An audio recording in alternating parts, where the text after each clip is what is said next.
Good morning, students. Today chapter is body fluid and circulation.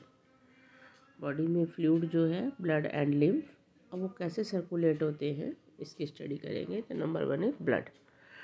Body fluid are the medium of transport of nutrients, oxygen and other important substance in the body.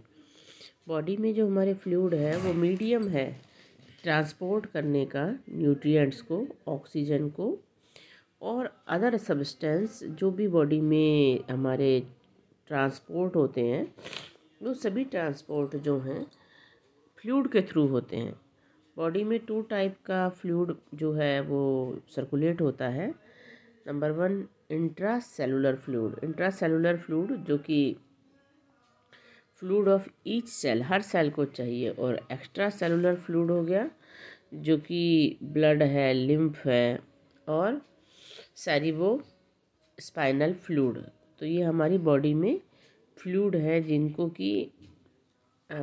जिनके through body में nutrients, oxygen और important substance, carbon dioxide सब transport होते हैं।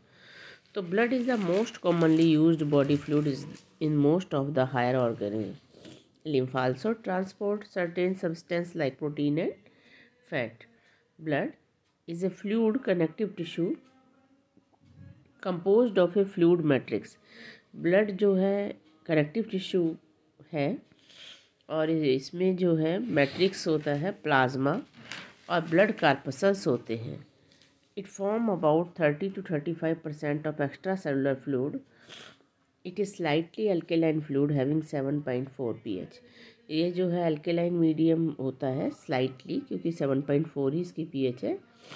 और ये लगभग 30 से 35% जो एक्स्ट्रा सेलुलर फ्लूइड से बना होता है। एक्स्ट्रा मतलब सेल के जो बाहर जो होता है उसे फ्लूइड जो कि इसमें वेंस में, आर्टरीज में, लिम्फोइड इसमें बहता रहता है, उसे कहते हैं। तो ब्लड को 2 उसमें डिवाइड किया। एक तो जो है हमारी प्लाज्मा हो गया। प्लाज्मा के अंदर जो ये होती है हमारी ब्लड कार्पसल्स, इसमें लिम्फोसाइट है, थ्रोम्बोसाइट्स है और एरिथ्रोसाइट, थ्रोम्बोसाइट और ल्यूकोसाइट, ये हमारी होती है। और प्लाज्मा के अंदर हमारा वाटर है, प्रोटीन है और हमारे मिनरल्स, आयंस ये प्रेजेंट होते हैं। प्लाज्मा जो है वो स्ट्रॉ कलर्ड होता है, विस्कस फ्लूइड है। Plasma is straw coloured viscous fluid है that constitute 55% of blood volume, 90 से 92% वाटर, 6 to 8% प्रोटीन। प्रोटीन में फाइब्रोनोजन, एल्ब्यूमिन प्रोटीन होते हैं and globulin, glucose, amino acid and small amount में मिनरल्स होते हैं जैसे सोडियम, कैल्शियम और chloride. Erythrocyte, leukocyte and platelets, इनको हम कॉमनली जो बोलते हैं कॉल्ड फॉर्म एलिमेंट्स या ब्लड कार्पसल्स कहते हैं। एरिथ्रोसाइट्स जो है मोस्ट अबंडेंट सेल प्रेजेंट होती है ह्यूमन बॉडी के अंदर। Total blood count of RBC is 5 से 5.5 मिलियन होता है, जो कि slightly less in female due to menstruation cycle. It is form in bone marrow, ये बोन मैरो में बनता है। न्यूक्लियस एब्सेंट होता है मैमेलियन आरबीसी के अंदर और इसकी शेप बाइकॉन्केव होती है। एवरी 100 ml ब्लड में 12 to 16 ग्राम हीमोग्लोबिन होता है। दे हैव लाइफ स्पान जो है इनका 120 डेज होता है। और ये डिस्ट्रॉय जो होते हैं स्प्लिन में होते हैं, ये तो ग्रेवयार्ड आरबीसी का स्प्लिन कहलाता है। ल्यूकोसाइट्स जो है WBC या ल्यूकोसाइट या WBC कलरलेस होते हैं क्योंकि इनके अंदर हीमोग्लोबिन नहीं होता। 6000 से 8000 WBC प्रेजेंट होता है ह्यूमन ब्लड में। WBC 2 में डिवाइड करते हैं हम, ग्रेनुलोसाइट और एग्रेनुलोसाइट। तो ग्रेनुलोसाइट में जो है हमारा इओसाइनोफिल्स है, बेसोफिल्स है, न्यूट्रोफिल्स है। एक ग्रेनुलोसाइट में हमारा लिम्फोसाइट और मोनोसाइट्स है। ये टाइप है WBC की। न्यूट्रोफिल्स जो है ये मोस्ट अबंडेंट होता है प्रेजेंट, एंड बेसोफिल्स आर सबसे लीस्ट अबंडेंट प्रेजेंट होता है। मोनोसाइट और न्यूट्रोफिल्स जो हैं ये फैगोसाइटोसिस नेचर का होता है और जो कि फॉरेन ऑर्गेनिज्म को डिस्ट्रॉय करते हैं और इम्यूनिटी प्रोवाइड करते हैं। ये हमारे डायग्राम में eosinophil, basophil, neutrophil, monocyte, lymphocyte, B lymphocyte, और लिम्फोसाइट 2 टाइप्स के होते हैं, बी एंड टी। बेसोफिल्स जो है वो सिक्रेट करता है histamine, serotonin and heparin that involve in inflammatory reaction. Basophils जो है हिस्टामाइन एलर्जी को कंट्रोल करता है, सेरोटोनिन हमारी रिलैक्सेशन नींद आने को कंट्रोल करता है, और हिपेरिन जो है ये इन्फ्लामेटरी रिएक्शंस को सब इसमें इन्वॉल्व होते हैं, जिससे कि बॉडी में स्वेलिंग वगैरह, दर्द वगैरह, ये इनको सबको कंट्रोल करते हैं। और हमारा ईओसाइनोफिल्स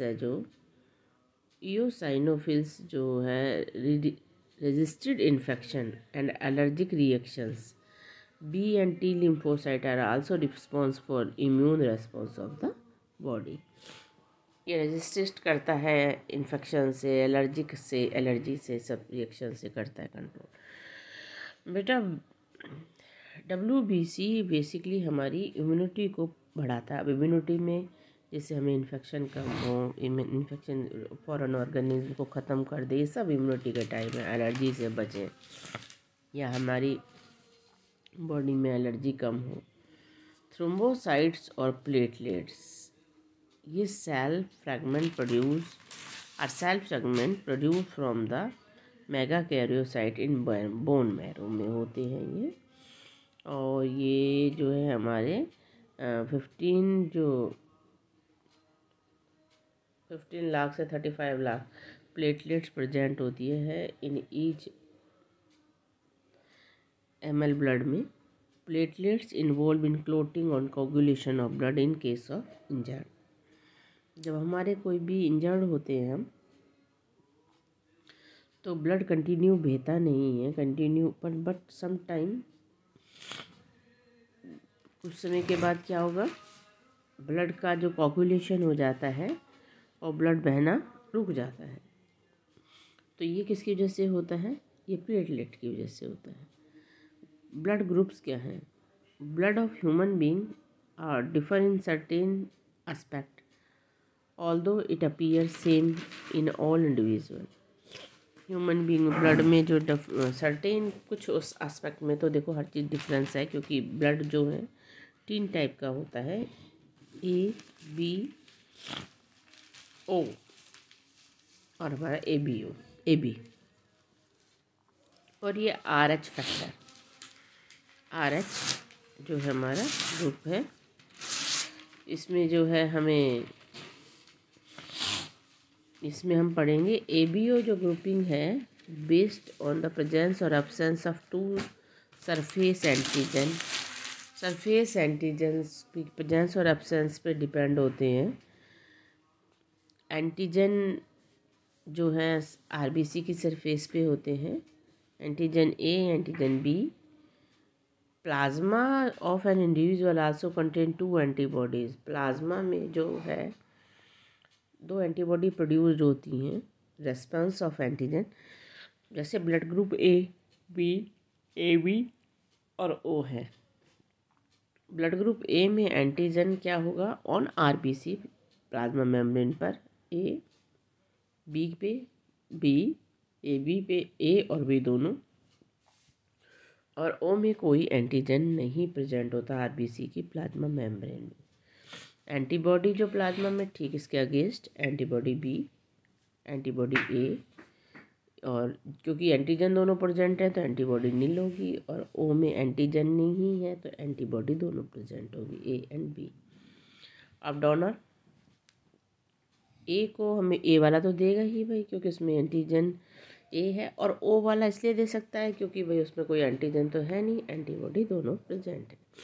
क्योंकि ए में एंटीजन बी है इसलिए बी वाला नहीं दे सकता। और इसी तरीके से चारों ब्लड ग्रुप हैं ए, इसलिए O blood group always universal donor है और A B blood group universal acceptor है, यूनिवर्सल रिसिपिएंट कह सकते हैं। During blood transfusion blood of donor has to be match किया जाता है with blood to recipient to avoid clumping of RBC. क्योंकि ब्लड का ट्रांसफ्यूज़न होगा, जो ब्लड का डोनर है वो मैच होना ज़रूरी है। क्योंकि अगर ए ब्लड ग्रुप वाले को बी ब्लड ग्रुप दे दिया जाए तो ए ब्लड ग्रुप में तो ऑलरेडी एंटीजन ए है, तो वो जो है उसे नहीं एक्सेप्ट करेगा क्योंकि उसमें एंटीबॉडी बी है। इसीलिए ओनली ए ब्लड ग्रुप लेगा या ओ ब्लड ग्रुप को एक्सेप्ट करेगा।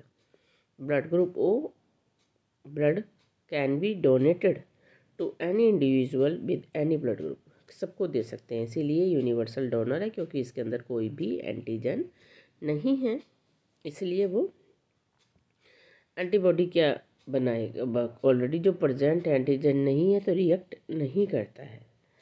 Person with A B blood group can receive blood from any person of any group, so it is called universal recipient, क्योंकि इसके अंदर कोई भी एंटीबॉडी नहीं होती और दोनों एंटीजन प्रेजेंट होते। अब है हमारा आर एच ग्रुपिंग क्या है। आर एच एंटीजन जो कि हमने सबसे पहले रेसस मंकी में इसको डिस्कवर किया था, ऑब्ज़र्व किया गया RBC on surface of RBC की majority of individual about 80% R H antigen present है। जिनके अंदर आर एच पॉजिटिव प्रेजेंट होता है आर एच फैक्टर, उन्हें हम आर एच पॉजिटिव कहते हैं, और जिनके अंदर प्रेजेंट नहीं होता उन्हें हम आर एच नेगेटिव कहते हैं। तो such people are called R H positive and those in whom this antigen is absent are called R H negative. अब एरिथ्रोब्लास्टोसिस फेटालिस क्या है। If father blood is R H positive and mother blood is R H negative, अगर देखो father का blood group R H positive है और mother का blood group R H negative है, तो फीटस का ब्लड ग्रुप जो है वो आर एच अगर पॉजिटिव है तो डिलीवरी के समय जो पहला चाइल्ड है there is a possibility to explore of mother blood with fetus, mother का ब्लड की पॉसिबिलिटी है कि वो फीटस के ब्लड से एक्सप्लोर हो जाए, मिक्स हो जाए, and fetus blood to develop antibody, और मदर फीटस की अगर मिक्स हो गया हम तो फीटस के जो ब्लड में है वो एंटीबॉडी जो है आ जाती है, डेवलप हो जाती है मदर के ब्लड वाली, इन मदर ब्लड फीटस के ब्लड से डेवलप हो जाती है। In subsequent pregnancy the mother blood can leak into fetus blood, अगर सेकेंड बार प्रेग्नेंट होती है लेडी तो जो मदर का जो ब्लड है वो अगर लीक हो जाता है फीटस ब्लड में तो वो डिस्ट्रॉय कर देता है फीटस की आरबीसी को, और इसको हम कहते हैं एरिथ्रोब्लास्टोसिस फेटालिस ये कहलाता है। तो इसको रोकने के लिए जो है इंजेक्शन दिए जाते हैं, जैसे are H positive are H negative जो ग्रुप हैं किसी भी पॉसिबिलिटी में कंबाइन ना हो। ये हमारा है बेटा body fluid and transfusion. Thank you.